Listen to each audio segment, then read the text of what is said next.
वाराणसी के ज्ञानवापी मस्जिद सर्वे के मामले में आ जाएगा फैसला। 3 दिनों से चल रही बहस बुधवार को पूरी हो गई।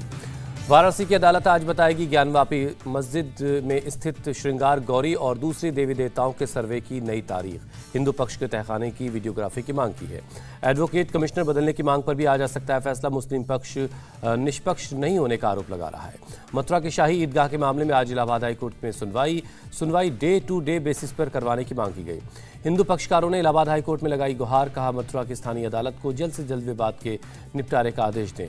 ताजमहल के 22 कमरों को खोलने वाली याचिका पर आज होगी सुनवाई। इलाहाबाद हाईकोर्ट के लखनऊ बेंच में मामले की सुनवाई होनी है। ताजमहल विवाद पर बोली जयपुर राजघराने की राजकुमारी दिया। राजघराने की जमीन पर शाहजहां ने कब्जा कर ताजमहल बनवाया। राजकुमारी दिया ने कहा, अच्छा हुआ किसी ने इस मामले पर आवाज उठाई, हमारे पास दस्तावेज हैं, जरूरत पड़ी तो देंगे। राजस्थान के भीलवाड़ा में पोस्टमार्टम कराने के राजी हुआ आदर्श तापड़िया का परिवार। 20 घंटे बाद बनी सहमति, परिजनों को सौंपा गया शव। आदर्श तापड़िया की मंगलवार रात हुई हत्या। शर्त के मुताबिक परिवार वालों को 20 लाख का मुआवजा और आश्रित को निजी कंपनी में नौकरी मिलेगी। भीलवाड़ा में एहतियातन अब भी बड़ी संख्या में पुलिस बल तैनात है। इंटरनेट पर अब भी पाबंदी है। भीलवाड़ा में हो रहे विरोध प्रदर्शन में शामिल हुए बीजेपी नेता किरोड़ी लाल मीणा, सख्त कार्रवाई की मांग की गई। आदर्श तापड़िया की मां ने आरोपियों की गिरफ्तारी की मांग की। कहा, मेरा बेटा हिंदू संगठन से जुड़ा था, विशेष समुदाय के लोगों ने उसे क्यों इस तरह मारा। यूपी के मुरादाबाद में मस्जिद के बाहर गाड़ी खड़ी किए जाने को लेकर 2 पक्षों में विवाद। तनाव को देखने के बाद बड़ी संख्या में पुलिस बल की तैनाती। पुलिस ने इकट्ठा हुए लोगों को समझा बुझाकर हटाया। तहरीर के आधार पर कार्रवाई की बात कही। छत्तीसगढ़ के दंतेवाड़ा में अलग अलग समुदाय के युवक युवती के प्रेम प्रसंग को लेकर मचा बवाल। लोगों ने 3 घंटे तक चक्का जाम किया। पुलिस ने दोनों पक्षों के साथ लंबी बैठक कर मामले को शांत करवाया। प्रशासन और पुलिस ने युवक के घर बड़ी संख्या में पहुंचे लोगों को समझाकर वहां से हटाया। मोहाली रॉकेट हमले के मामले में एक और आरोपी गिरफ्तार हुआ। सुरक्षा एजेंसियों ने निशान सिंह के रिश्तेदार को फरीदकोट से पकड़ा। निशान सिंह के रिश्तेदार पर लॉजिस्टिक सपोर्ट का आरोप है। दोनों आरोपी 5 दिन की रिमांड पर भेजे गए। निशान सिंह ने पूछताछ में किया खुलासा। तरनतारन और अमृतसर के बीच दोनों लोगों ने सौंपा था आरपीजी। उन तीनों के बारे में जानकारी होने से किया इनकार। मोहाली हमले का सीसीटीवी फुटेज सामने आया। कार से आरपीजी फायर होता दिख रहा है। कैमरे में दिख रही है धमाके की तस्वीर। जम्मू कश्मीर के बांदीपुरा में एक आतंकी मारा गया। बारामूला का रहने वाला था आतंकी गुलजार। मारे गए आतंकी के पास से एक AK-47 राइफल, 3 मैगजीन मिली। 4 साल पहले पाकिस्तान में ली थी ट्रेनिंग। दिल्ली में आज भी चलेगा बुलडोजर। धीर सेन मार्ग, इस्कॉन रोड, कालका देवी मार्ग, अमर कॉलोनी और सफदरजंग इलाके में हटाया जाएगा अतिक्रमण। दिल्ली में जगह जगह एक्शन में बुलडोजर। लोधी कॉलोनी और मेहरचंद मार्केट में अवैध अतिक्रमण पर चला बुलडोजर। दक्षिणी दिल्ली नगर निगम के चेयरमैन राज्यपाल का बयान, जिन्होंने अवैध अतिक्रमण नहीं किया उन्हें डरने की जरूरत नहीं। चेयरमैन राज्यपाल ने कहा, सड़कों से अतिक्रमण हटाएंगे ताकि गाड़ियों को आने जाने में दिक्कत न हो। पूर्वी दिल्ली नगर निगम के मेयर श्याम सुंदर अग्रवाल की 2 टूक, जनता को अतिक्रमण मुक्त सड़कें दिलाना हमारी जिम्मेदारी। आप विधायक मदन लाल का एमसीडी पर आरोप, लोगों को डराकर पैसे कमाना चाहती है एमसीडी। अखिलेश यादव का बीजेपी पर तंज, सबसे ज्यादा गैर कानूनी घर बीजेपी के बने, क्या अपने घरों पर बुलडोजर चलवाएगी बीजेपी। झारखंड की IAS ऑफिसर पूजा सिंघल को कोर्ट ने 5 दिनों की ईडी रिमांड पर भेजा। आज फिर से होगी पूछताछ। झारखंड की खनन सचिव पूजा सिंघल को मनी लॉन्ड्रिंग केस में लंबी पूछताछ के बाद ईडी ने गिरफ्तार किया। सीए के घर से मिले थे 19.5 करोड़ समेत दूसरी अवैध संपत्तियों का वो जवाब नहीं दे सकी। उदयपुर में होने जा रहे चिंतन शिविर में शामिल होने के लिए आज रवाना होंगे राहुल गांधी। कांग्रेस नेताओं के साथ ट्रेन से सफर करेंगे। राजस्थान के उदयपुर में 13, 14 और 15 मई को होगा कांग्रेस का चिंतन शिविर। कांग्रेस के 422 नेता इसमें हिस्सा लेंगे। देश के राजनीतिक, आर्थिक, सामाजिक मुद्दों पर चर्चा होगी। कांग्रेस नेता सचिन पायलट का दावा, नेशनल लेवल पर एनडीए बीजेपी को सिर्फ कांग्रेस पार्टी ही हरा सकती है। सचिन पायलट ने कहा, चिंतन शिविर में चर्चा होगी कि एनडीए को कैसे चैलेंज करना है। कांग्रेस में जान फूंकने की कोशिश की जाएगी। एमएनएस की राज ठाकरे की सुरक्षा बढ़ाने की मांग, गृहमंत्री दिलीप वलसे पाटिल से मिले एमएनएस के नेता। एमएनएस नेता बाला नंदगांवकर की धमकी, राज ठाकरे का बाल भी बांका हुआ तो महाराष्ट्र जल उठेगा। महाराष्ट्र कांग्रेस अध्यक्ष नाना पटोले ने एनसीपी की तुलना दुश्मन से की। कहा, पीठ में छुरा घोंपने का काम करेंगे तो सवाल पूछे जाएंगे।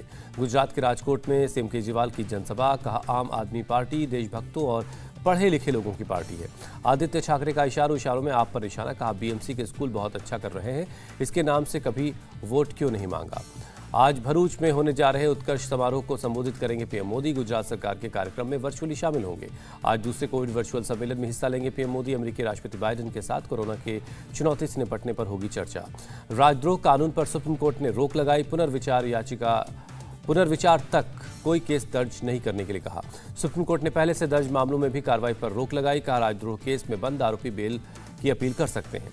सुप्रीम कोर्ट के फैसले पर बोले राहुल गांधी, डरो मत, सच बोलना देशभक्ति है, देशद्रोह नहीं। राहुल की बात को कानून मंत्री किरण रिजिजू ने बताया खोखला। कहा, कांग्रेस हमेशा देश तोड़ने वालों के साथ खड़ी रही, कोई मौका नहीं छोड़ा। किरण रिजिजू ने दिलाया याद, इंदिरा गांधी ने सेक्शन 124A को अपराध घोषित करवाया। आज़ाद आवाज़ को कुचलने का गोल्ड मेडल उन्हीं को जाता है। किरण रिजिजू बोले, इंदिरा गांधी ने 50 बार अनुच्छेद 356 का इस्तेमाल किया। पंडित नेहरू ने केरल की चुनी हुई सरकार को हटाया था। किरण रिजिजू ने देशवासियों को दिया भरोसा। कहा, पीएम मोदी के नेतृत्व में संवैधानिक मूल्यों की हमेशा रक्षा होगी। महबूबा मुफ्ती का बीजेपी पर निशाना। कहा, इसी तरह राजद्रोह केस लगते रहे तो देश की हालत श्रीलंका से भी बदतर हो जाएगी। अमरावती से सांसद नवनीत राणा को भरोसा, राजद्रोह का कानून सिर्फ मोदी ही खत्म कर सकते हैं। कांग्रेस सांसद अधीर रंजन चौधरी ने गृहमंत्री अमित शाह को लिखा खत। संसद के मानसून सत्र में CAA कानून वापस लेने की मांग की। दिल्ली में भारत उज्बेकिस्तान के बीच 15वें दौर की बातचीत, आर्थिक साझेदारी और कनेक्टिविटी बढ़ाने पर बातचीत हुई। आर्मी चीफ मनोज पांडे ने बांग्लादेश के आर्मी चीफ से बात की। रक्षा सहयोग को बढ़ाने पर चर्चा हुई। यूपी के DGP मुकुल गोयल हटाए गए। DGP नागरिक सुरक्षा के पद पर उनको भेजा गया। मुकुल गोयल पर सरकारी आदेशों की अवहेलना करने, प्रशासनिक कामों में रुचि न लेने का आरोप है। इसी वजह से उनको हटाया गया। ADG law and order Prashant Kumar संभालेंगे DGP का अतिरिक्त चार्ज। नए DGP के नाम पर मंथन जारी है। सपा नेता आजम खान की पत्नी और बेटे के खिलाफ गैर जमानती वारंट जारी हुआ। फेक बर्थ सर्टिफिकेट के मामले में स्पेशल कोर्ट ने वारंट जारी किया है। SP चीफ अखिलेश यादव को उम्मीद है कि आजम खान के साथ इंसाफ होगा, जल्द जेल से बाहर आएंगे। मुंबई में शिवसेना विधायक रमेश लटके का दिल का दौरा पड़ने से निधन। मुंबई के अंधेरी पूर्व से विधायक थे। दिल्ली में कोरोना के 970 नए केस मिले। 24 घंटे में एक मरीज की जान गई। पॉजिटिविटी रेट 3.34% है। महाराष्ट्र में भी 24 घंटे में कोरोना के 221 नए केस मिले। एक मरीज की जान गई। राज्य में कुल एक्टिव केस 1412 है। चीन के जीरो कोविड स्ट्रेटेजी के WHO चीफ ने बेकार बताया। स्ट्रेटेजी को बदलने की सलाह दी। चीन के विदेश मंत्रालय के प्रवक्ता ने WHO चीफ के बयान को गैर जिम्मेदाराना बताया। कहा, कोविड को लेकर अपनी रणनीति पर हम काम करेंगे। जैकलिन फर्नांडिस ने दिल्ली कोर्ट से मांगी विदेश जाने की इजाजत। IFA अवार्ड्स में शामिल होना है। दिल्ली हाई कोर्ट ने ED को जारी किया नोटिस। जैकलिन की याचिका पर मांगा जवाब। गया जिले में बड़े पैमाने पर ड्रग्स, कैश और गोल्ड बरामद हुआ। पुलिस ने एक शख्स को गिरफ्तार किया। असम में ड्रग्स पेडलर को पकड़ने में पुलिस को मिली कामयाबी। पुलिस ने एनकाउंटर के बाद जोनाई से गिरफ्तार किया। पेमेंट गेटवे को हैक कर 52 लाख रुपए से ज्यादा की हेराफेरी। हैदराबाद पुलिस ने आरोपी हैकर को गिरफ्तार किया। लुधियाना में टेक्सटाइल फैक्ट्री से 15 लाख की लूट। लेबर को सैलरी देने के लिए लाए गए थे रुपए। पुणे में एक पेरेंट्स ने 11 साल के बच्चे को आवारा कुत्तों के साथ फ्लैट में किया बंद। पुलिस ने आरोपी पेरेंट्स को गिरफ्तार किया। ग्वालियर में जमीनी विवाद में 2 गुटों के बीच हिंसक झड़प। एक व्यक्ति की जान गई। गाजियाबाद में राजनगर के एक रेस्टोरेंट में भीषण आग लगी। काफी मशक्कत के बाद आग पर काबू पाया गया। बिहार के CM नीतीश कुमार ने विश्वेश्वरैया भवन में लगी आग का जायजा लिया। 8 घंटे बाद आग पर काबू पाया गया था। विश्वेश्वरैया भवन में फंसे 2 बच्चों को NDRF ने रेस्क्यू किया था। आग में कई घंटों तक फंसे रहे थे।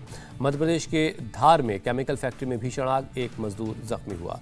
अमेरिका ने यूक्रेन को $40 बिलियन की मदद देने का ऐलान किया। यूक्रेन के राष्ट्रपति जेलेंस्की ने अमेरिका से कहा शुक्रिया।